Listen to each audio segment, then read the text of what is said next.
The colony of Arivos lay under the twin suns like a patchwork of metal and glass scattered across the reddish plains.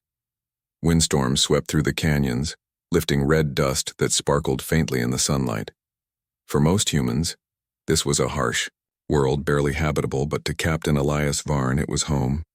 He had chosen this remote outpost deliberately, far from the bustling human colonies and even farther from the territories claimed by the Valyrians. Elias moved across the observation deck of the colony's command center, his boots clanking softly on the metal floor. The sensors around him blinked with readings of temperature, wind speed, and seismic activity, but he paid little attention. His gaze was on the horizon, where the plains met jagged mountains. Beyond those mountains lay the edges of Valyrian space, a place humans had learned to avoid. Most explorers approached it cautiously, fearing the aliens' unmatched technology and psychic powers, but Elias had never feared them. Fear, he believed, was a weak lens through which to see the galaxy. Captain Varn called Lieutenant Mara, stepping into the room. She carried a tablet that displayed an unusual energy signature. There's something approaching. Sensors say it's massive, not human. Elias did not move. Valyrian, he said simply.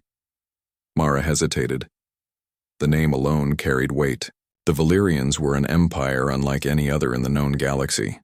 Their ships were living constructs, their weapons unimaginable to human engineers, and their minds connected in ways that defied understanding. The thought of facing them could paralyze most humans, but Elias had learned to think differently. They're coming toward the colony, Mara said, her voice low. And they're not hiding. Elias finally turned to her. Prepare the defenses, but don't fire unless I give the order. I want to see who comes personally. He paused, his eyes narrowing slightly. It's been a long time since I faced them. The colony went into quiet alert. Most of the settlers tried to carry on with their work, but there was a tension in the air, an almost invisible weight pressing down. When the Valyrians arrived, it was always different. Unlike humans who relied on machines and strategy, the Valyrians had a presence, a psychic echo that could make one doubt reality itself. Hours passed. The approaching ship appeared on the horizon, a dark silhouette growing larger by the minute. It was unlike anything humans had built, a massive curved structure pulsing faintly with bioluminescent light. From afar it looked alive, breathing with a rhythm that seemed almost organic. Elias walked to the viewing platform, standing shoulder to shoulder with Mara. It's a transport, he said, scanning the readings. Not a warship. Not yet. A sharp, vibrating hum filled the air. It was the sound of the Valyrians' telepathic presence. The settlers felt it even without realizing it, a subtle pressure on their minds as if invisible hands were sifting through their thoughts. Most humans would have panicked, but Elias inhaled steadily.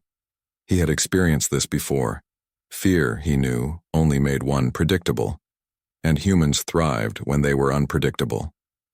When the ship landed on the flatlands nearby, its bioorganic surface rippled.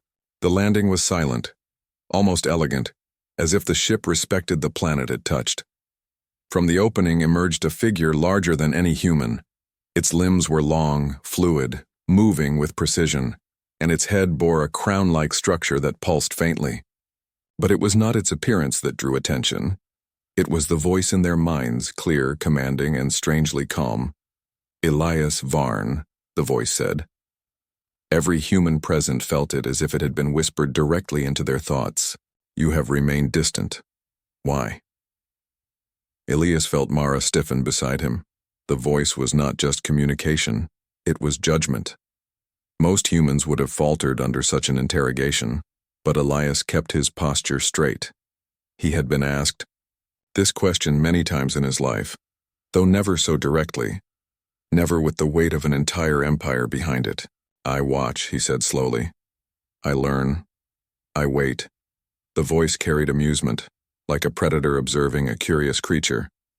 You are human, it said, as if stating the obvious. You should not survive on your own, yet you persist.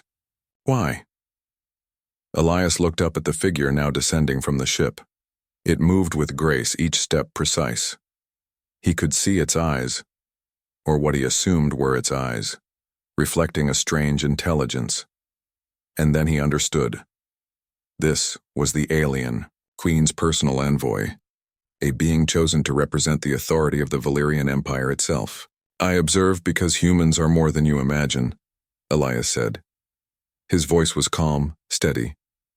"I stayed away because I needed to understand, not to oppose. Our ways are different. You do not comprehend our resilience." There was a pause, an almost imperceptible hesitation that seemed impossible. The Valyrians did not hesitate. Their empire ran on certainty and psychic coordination. Yet this human standing on a distant world dared to speak truthfully without fear. "You will meet the Queen," the voice said finally. "Your explanation must be complete." Elias felt Mara grip his arm. He gave her a small nod, a silent reassurance. "I will go," he said. "I've faced worse." The journey to the Queen's ship was unlike any human travel. The Valyrians' vessel was alive, its corridors moving subtly, adapting to their presence. Humans walked carefully, their steps measured, but Elias felt an odd sense of familiarity. He had walked through strange worlds before, navigated alien cultures, survived more hostile environments than any human colony should have allowed, and now he would face the mind of the Valyrian Empire itself. At the heart of the ship was a chamber vast enough to hold a city. Organic shapes rose like pillars, pulsating with light. The Queen sat upon a throne, a being of immense presence, her form almost ethereal, yet undeniably commanding. Her eyes, or their psychic equivalent, pierced into Elias's mind, probing, questioning, and seeking understanding. "You have remained away," the Queen said, her thoughts clear and commanding.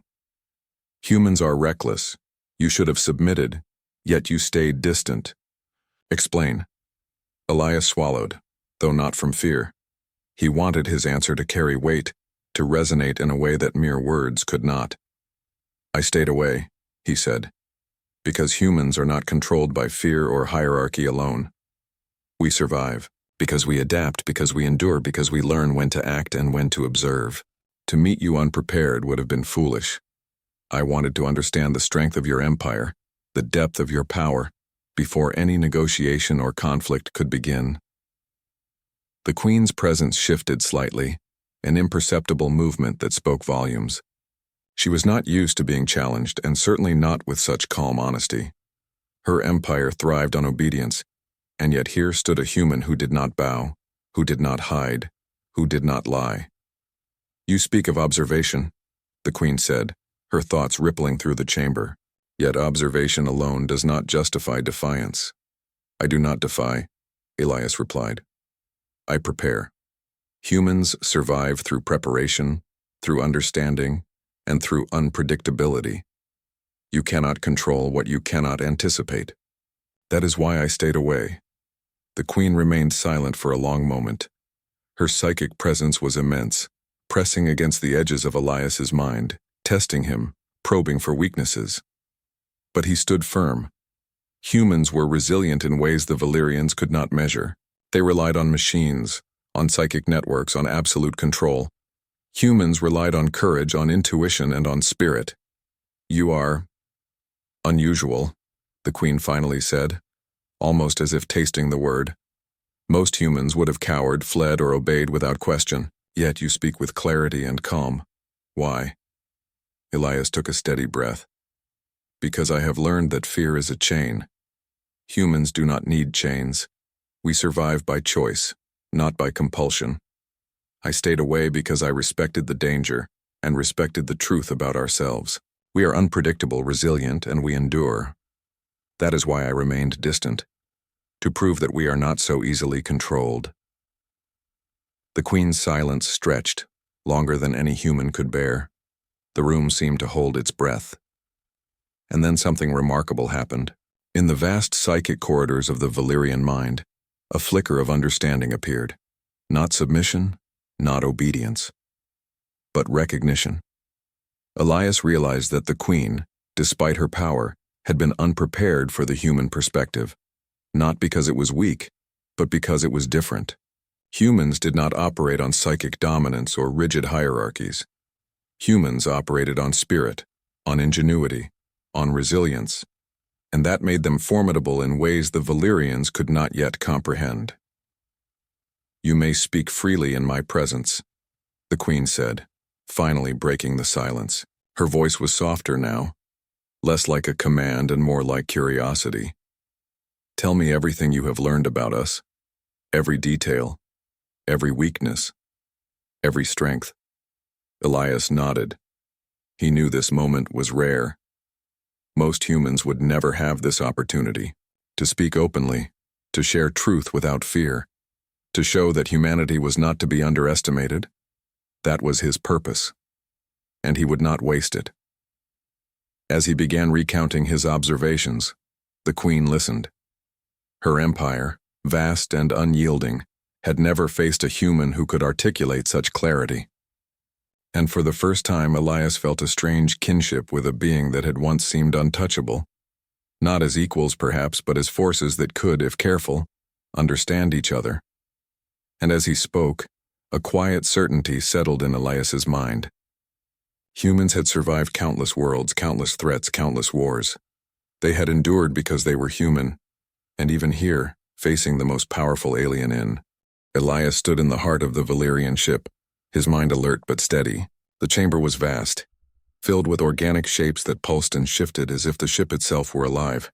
The Queen watched him, her presence immense, pressing against his mind in ways both uncomfortable and fascinating. Yet Elias did not falter. He had prepared for this, not with weapons or threats, but with the truth of humanity. "You speak of observation," the Queen said, her voice a calm but demanding echo in his mind. "Humans are known for recklessness, for fear-driven choices. Yet you have come willingly.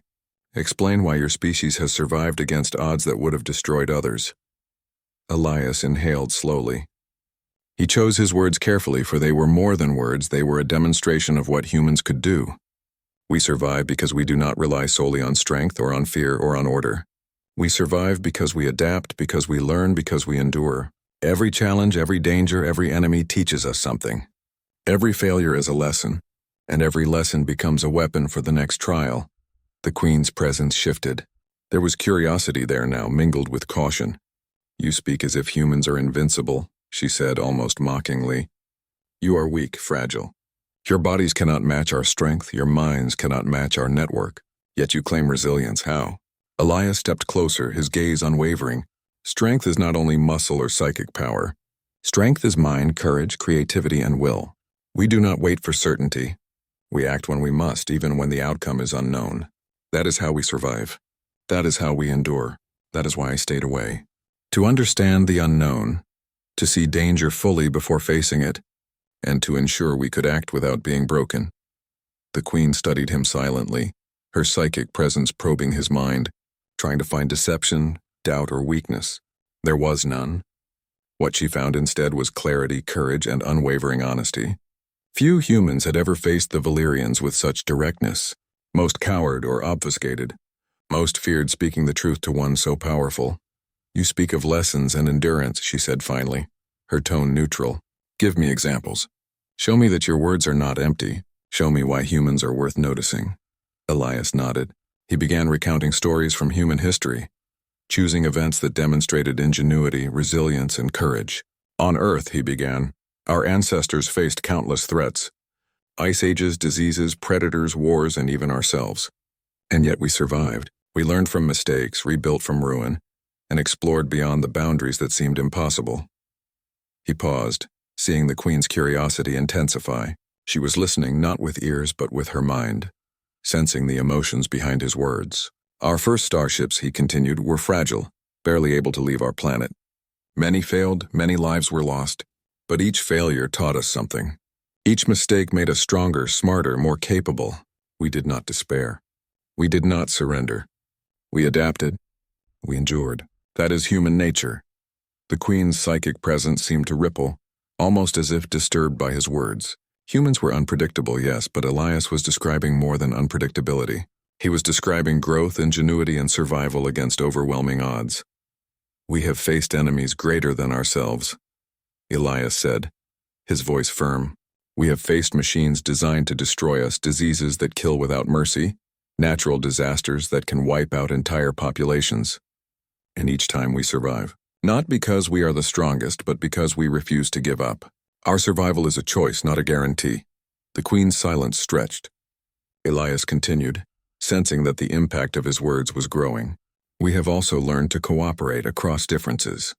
Humans are flawed, yes. We fight among ourselves, but when the stakes are real, we unite. We form bonds that make us stronger than the sum of our parts. We adapt strategies, innovate, and find solutions that no single individual, or even single species, could predict. He spoke of human explorers who had reached hostile planets with only basic supplies, of scientists who had turned disasters into discoveries, of ordinary people who had done extraordinary things simply because they refused to accept defeat. He did not embellish. He stated facts. Humans were resourceful, resilient, and courageous. That was the truth the Valyrians could not fully comprehend. You stay away, the Queen said at last, because you respect danger, because you do not act blindly. Yet most humans would not survive such patience. Why did you remain? Elias allowed himself a faint smile. Because I knew that to meet the Valyrians without understanding would have been foolish. Humans survive by seeing clearly, by preparing, and by knowing themselves. I stayed away to understand you, not to challenge you, and to understand ourselves in relation to what we face. I stayed away to prove that humans are not easily controlled, not easily predicted, and not easily broken.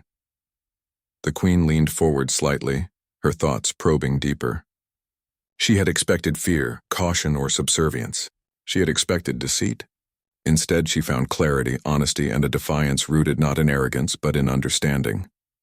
Elias did not act recklessly. He acted with purpose.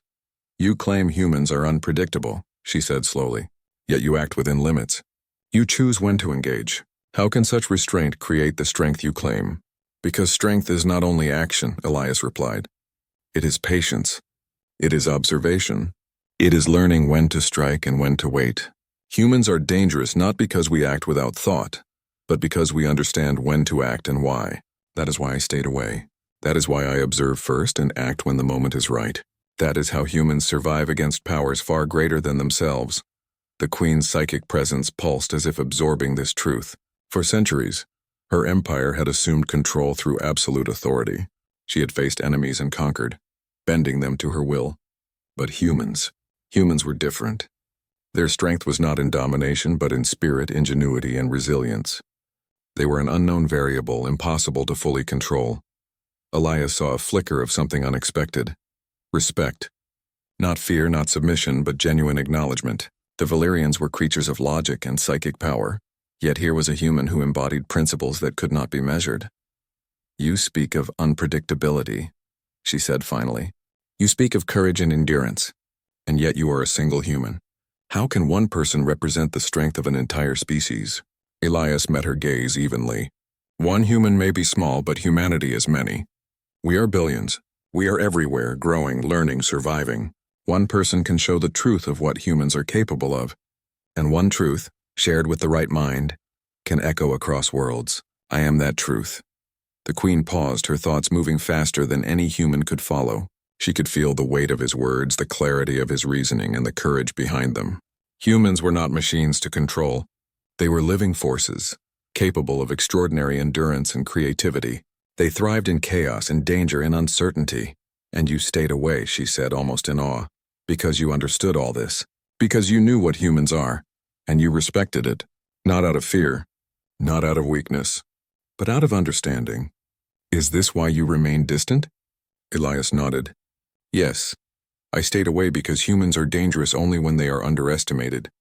I stayed away to ensure that when we engaged, we did so with eyes wide open and minds ready. That is why I did not rush to meet you before now. The Queen's silence lasted longer than before. For the first time in centuries, she found herself listening not as a ruler, but as a student. She was learning something new, something unexpected. Humans were not simply prey or potential subjects.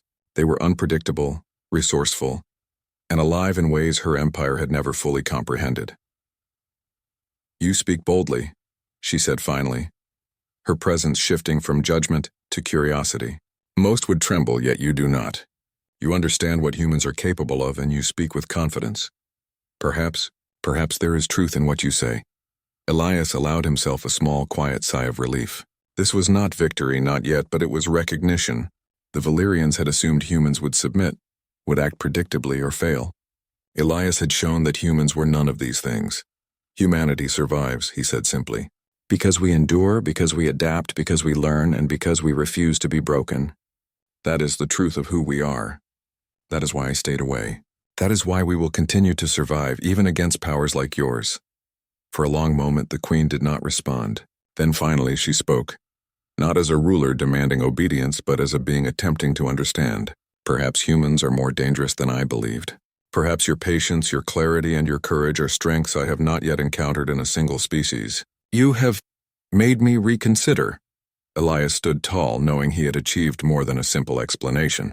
He had demonstrated the truth of humanity, not with weapons, And in that vast, living chamber surrounded by alien minds and impossible technology, Elias realized something profound. Humans were not merely surviving. Humans were capable of shaping their destiny, even in the presence of an empire that believed it understood everything. The Queen's presence remained powerful, yet it no longer carried threat. Instead, it carried acknowledgement, curiosity, and a measure of respect. Elias had not defeated her nor conquered her empire, but he had achieved something equally rare. The chamber was quiet, though it pulsed with the living energy of the Valyrian ship. Elias stood before the alien queen, aware of the weight of every thought, every unspoken judgment, and every possibility that hung in the air. For hours he had spoken of humanity, of survival, of adaptability, of courage that defied prediction. Now the silence that followed felt heavier than any battle he had fought. The Queen's presence, immense and precise, filled the room with quiet scrutiny. She had listened, considered, and measured, but Elias knew that she was not done. Her empire demanded results, obedience, and clarity. Words alone were not enough to reshape centuries of expectation. Yet Elias remained calm, grounded in what he had already shown. Humans did not fear. Humans did not obey blindly. Humans acted with understanding, intuition, and relentless determination. You have spoken of humans, the Queen said finally, her voice resonating in his mind like ripples across water. You have described resilience, courage, and ingenuity. Yet all of this is anecdotal. One species cannot rely on stories. How can you prove that humans are more than your words? Elias stepped closer, not with aggression, but with confidence. You wish proof, not words. Very well. Then listen carefully, for what I am about to say is truth and it cannot be misunderstood. He began recounting recent events on Erebos, small victories that humans had achieved without anyone noticing. The settlers had repaired life support systems after a violent storm with limited tools. Scientists had converted damaged research drones into communication relays that expanded the colony's reach. Traders had navigated sandstorms with nothing but intuition and local maps, saving entire shipments of food and medicine. These may seem small to you, Elias said, but they represent the principle of humanity. We endure against odds not through raw strength or psychic power, but through ingenuity, courage, and teamwork. We turn disadvantage into opportunity. We survive because we adapt even when all hope seems lost. That is how humanity survives in your universe. The Queen's mind rippled as she absorbed his words. The Valyrians prided themselves on control and order, yet here was a species that did not bend so easily. They did not yield to expectation. They faced threats, adapted, and emerged stronger, and Elias's calm delivery made the lessons impossible to dismiss. You claim that humans can survive where others fail, she said at last, that your species is unpredictable and resilient. And yet, what do you intend with this knowledge? What is your purpose in confronting the Valyrians in this manner? Elias paused, knowing that honesty was his greatest weapon. I seek understanding, not war. I wish for clarity between our species. Humans can live alongside other civilizations, but we will not submit to domination. We will endure, and we will act when necessary. That is our way. That is why I stayed away until now. I wanted to meet you with full understanding of what we face and what we can offer, to show you that humans are neither fragile nor reckless. We are deliberate, resilient, and capable of extraordinary things when we act together. The Queen considered him carefully. For centuries, she had faced civilizations that either yielded immediately or sought domination without understanding. Humans, however, were different. Their strength lay not in force but in spirit. a force the Valyrians could sense but not control. "You speak of clarity and understanding," the Queen said. "And yet most humans are impulsive, emotional, unpredictable. How do you represent all humans?" "I do not represent all humans," Elias replied, steady and precise. "But I represent what humans can be. One person can embody the principles of a species. Courage, intelligence, patience, and adaptability. These traits define us. One individual's actions can reflect the potential of many, if they act with purpose and clarity. That is why I speak freely, and that is why I stayed away until I could fully understand both sides of this encounter." A silence fell between them, one that stretched long enough for Elias to feel the weight of the Queen's presence in his mind. It was not hostile. It was thoughtful, contemplative. For the first time, she considered humans not as subjects to dominate or obstacles to remove, but as beings to understand. "You have not only spoken, Elias Varn," she said finally. "You have demonstrated what I expected humans could not. You have not fled in fear, nor have you acted rashly. You have engaged with understanding, and you have done so with honesty. This is rare." Elias inclined his head. "We are not perfect and we are not invincible. But we endure, we adapt, and we act when the time is right. That is the nature of humanity. That is why I stayed away until now, because we act with purpose, not impulse. We do not serve fear, and we do not surrender to power without understanding it first." The Queen's presence shifted, no longer pressing against him with expectation, but with quiet acknowledgement. Her empire was vast and disciplined, yet she had underestimated something fundamental: human will.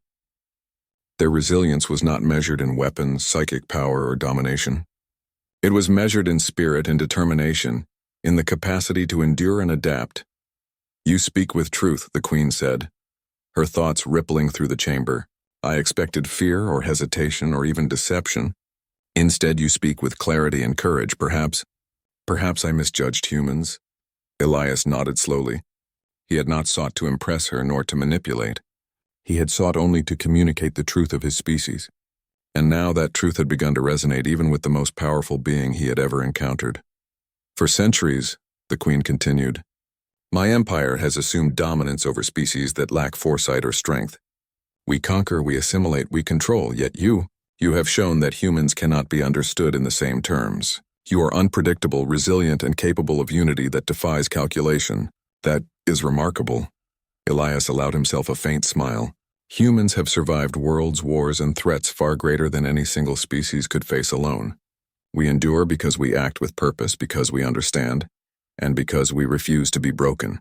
That is why I stayed away. That is why I came only now, and that is why humanity will continue to endure, even in the face of powers like yours." The Queen leaned back, considering him in silence.